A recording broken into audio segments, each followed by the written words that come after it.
Tara mga karil, samahan niyo po kami mag-house hunting. Ito po ang house number 1 with 2 bedrooms and 2 bathroom. Ito po ang kanilang first washroom. May bathtub at CR. At punta po tayo dito sa master bedroom. Yan. Ganito po siya kalaki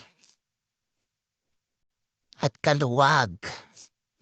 May sarili po itong washroom at walk-in closet. Yan, ito po ang pangalawang washroom. May sarili din po itong bathtub. Yan, ganyan po siya kaluwag. Ang kagandahan po nito ay upgraded na po ang style at gamit. At yan po ang aking realtor na maganda na talagang in-explain po sa akin ng bad and good sa house. Fully carpeted po ang buong bahay na medyo dirty white ang color.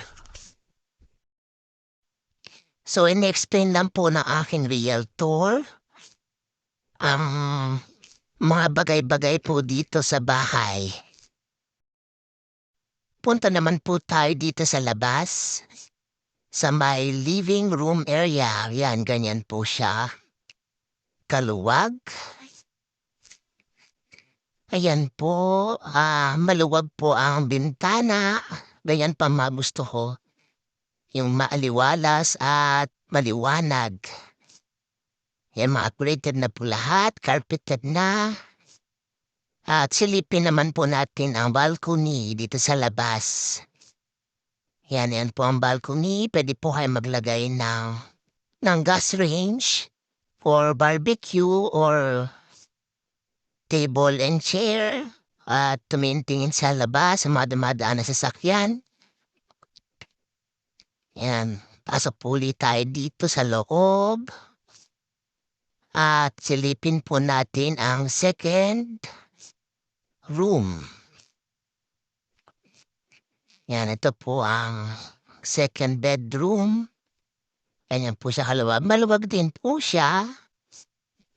At mga updated na nga rin po mga gamit. Ayun yung closet.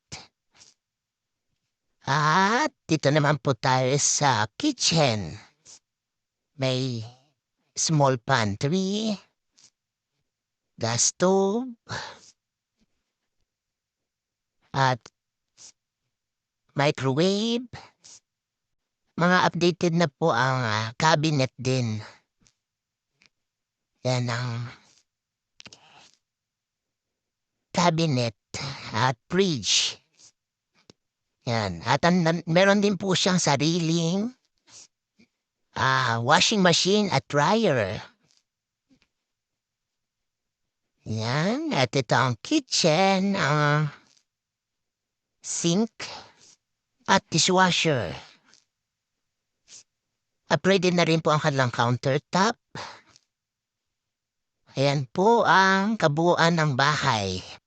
Thank you for watching.